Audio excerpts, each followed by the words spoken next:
नमस्ते, प्रणाम और दिल से प्रणाम सबके। आज एगो हमार बहुत प्यारा सिनेमा जौना के बड़ा शिद्दत से बड़ा मेहनत से कैले बनी, जौन सिनेमा के नाम बवे रंग दे बसंती, जौना के प्रोड्यूसर हमार बड़ा भाई रोशन जी बनी, शर्मिला दीदी, और वो लोग बड़े दिल खोल के खर्चा किए हैं भाई सिनेमा में। और डायना खान जी, रति पांडे जी, मुकेश तिवारी जी, अरे अमित तिवारी जी, मैंने बहुत सारा लोग में बहुत बेहतर काम कैले बवे, तो सबके आशीर्वाद। और फिरोज खान जी, मैंने हिंदी से बहुत सारा लोगों में जुड़ल बा, और रोलिंग के पोस्टर बहुत मैंने सब लोग बहुत तारीफ कैले बा, कोशिश कैले बा आदमी की एगो बेहतर सिनेमा के। अब हमारा लगे दूसरा कुछ तो बा न, रोलिंग के भी पता बा, तब अब एक एगो प्लेटफॉर्म बा जौना से हम सबके मनोरंजन करा सकीले, और खेसारी म्यूजिक वर्ल्ड तो ओकरा के जितना सब्सक्राइब कर सकते, यही परिश्रम में कम से कम ओकरा के 50 मिलियन सब्सक्राइबर का स्थिर कर दिलो।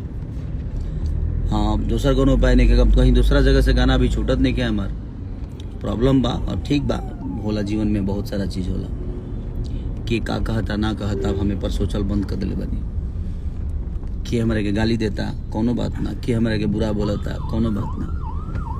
कितना लोग के जवाब देहल जाई जिंदगी में, अपना काम से जवाब अगर देहल जाओ, जौना से हमार पहचान बनल बा, जौना से हमरा के दुनिया जानता, जौना के वजह से एगो गरीब परिवार के बेटा जौना के रहे के घर ना होके, वो आज वह सबके आशीर्वाद से यहाँ तक ले पहुँचल बा। तब फिर बाकी चीज़ों पे हमरा फोकस ना करे के चाहिए। अब हम बहुत हर चीज़ में लाइव आवत नहीं जा, लेकिन अब बंद कर दिले बनी हम। रीजन ओकर एक गो बा कि अब जवाब देहल बंद। अब ऐसा लोगन के जवाब काहे कते देहल जाई।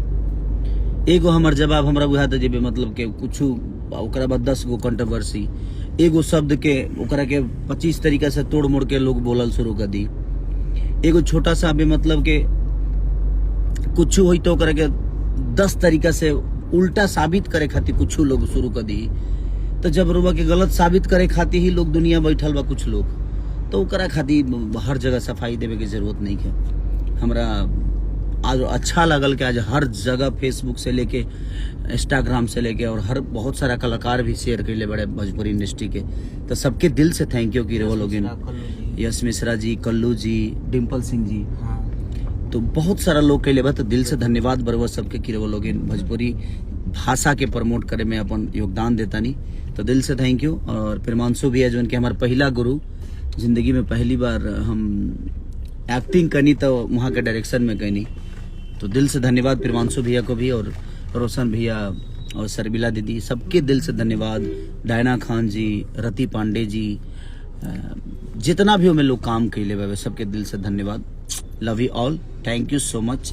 ऐसे ही प्यार देते रहिए आप सब।